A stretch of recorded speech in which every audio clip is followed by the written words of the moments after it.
రాజన్న సిరిసిల్ల జిల్లా కేంద్రంలోని రాజన్న ఆలయం అభివృద్ధి చెందకపోవడానికి గత బీఆర్ఎస్ ప్రభుత్వమే కారణమని ఎమ్మెల్యే ఆది శ్రీనివాస్ అన్నారు. సీఎం రేవంత్ రెడ్డి పర్యటన నేపథ్యంలో సభ ప్రాంగణంను ఎమ్మెల్యే పరిశీలించారు. రాజన్న ఆలయ అభివృద్ధికి సీఎం రేవంత్ రెడ్డి పెద్దపీఠం వేయనున్నారన్నారు. సీఎం పర్యటనకు ముందే నిధులు విడుదలయ్యాయన్నారు. వేములవాడ ప్రాంత ప్రజలంతా సీఎం రేవంత్ రెడ్డికి రుణపడి ఉంటారని తెలిపారు.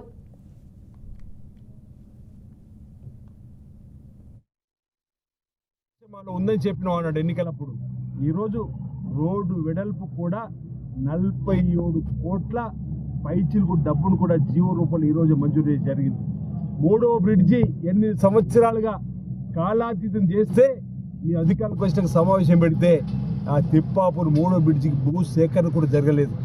వెంటనే అధికారులతో మాట్లాడి ఆర్ఎండ్బి శాఖ మంత్రులు కొమరెడ్డి వెంకటరెడ్డితో మాట్లాడి జిల్లాకు సంబంధించిన ఉమ్మడి మంత్రులు పొన్నం ప్రభాకర్ గారు, శ్రీధర్ బాబు గారు, డిప్యూటీ సీఎం బట్టి విక్రమార్క గారు, తుమ్మల నాగేశ్వరరావు గారు, చేనేత జౌలి శాఖ మంత్రులు, ఈరోజు సీతక్క గారు, ఈ విధంగా అదేవిధంగా దామోదర్ రాజనరసింహ గారు హాస్పిటల్కి సంబంధించి మన ప్రాంత నిధులు మంచిది వీళ్ళందరితో సమన్వయం చేసుకొని, పొంగులేటి శ్రీనివాసరెడ్డి గారు గృహ నిర్మాణ శాఖ మంత్రితో సమన్వయం చేసుకొని ఈ ప్రాంత నిధులు కావాలన్నప్పుడు తిప్పాపూర్ బ్రిడ్జి దగ్గర 6,96,00,000 భూసేకరణకు మంజూరు కాబట్టి అందులో ఉన్న మిగతా డబ్బుతో ఆ బ్రిడ్జి నిర్మాణ టెండర్ కూడా పిలవడం జరిగింది. అంతేకాదు మేము ఆనాడు గుడి చెరువులో మురుగునీరు కలవకుండా చేస్తామని మాటిచ్చినాం. మూల వాగులు కూడా మురుగునీరు రాకుండా చూస్తాం, మా ప్రభుత్వ అధికారులకు వస్తామని. దానికి కూడా ఈరోజు మూల వాగులో మురుగునీరు చేరకుండా డైవర్షన్ కెనాల్ చేయడానికి 3,80,00,000 ఈరోజు జీవో రూపంలో రావడం జరిగింది.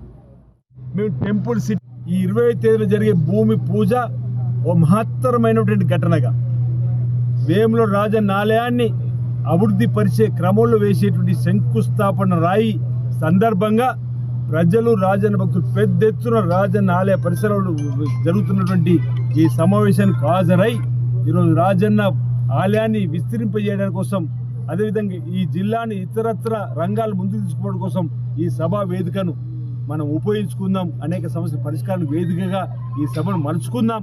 అందుకే ప్రతి ఒక్కరు కూడా స్వచ్ఛందంగా మీ గ్రామాల్లో ఉన్నటువంటి మీరందరూ కూడా ఆ రోజు ఉదయమే బయలుదేరి 10:30కు సభాస్థలికి రావాల్సిందిగా పేరు పేరున నేను విజ్ఞప్తి చేస్తూ మరికొన్ని కార్యక్రమాలు కూడా ఈ నియోజకవర్గానికి రావాలని చెప్పని గౌరవ ముఖ్యమంత్రి గారికి మంత్రుల ద్వారా కోరడం జరిగింది.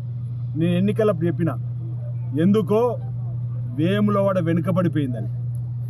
వేములవాడ వెనుకబడిపోయింది, పాలకులు పట్టించుకున్న పాపన పోవడం లేదు. అవకాశం ఇవ్వమంటే ఆ దేవుడు ప్రజల ద్వారా ఆశీస్సులు అందజేసి నన్ను శాసనసభ్యుడికి ఎంపిక చేసిన తర్వాత నా సహచర మిత్రుల సహకారంతో ఎమ్మెల్యేగా గెలుపొందిన తర్వాత ఒకటి సమస్యలను పరిష్కారం చేసే దిశలో నిధులు రాబట్టడానికి కోసం ప్రయత్నం చేస్తున్నా. వాటికి అవకాశం వచ్చింది.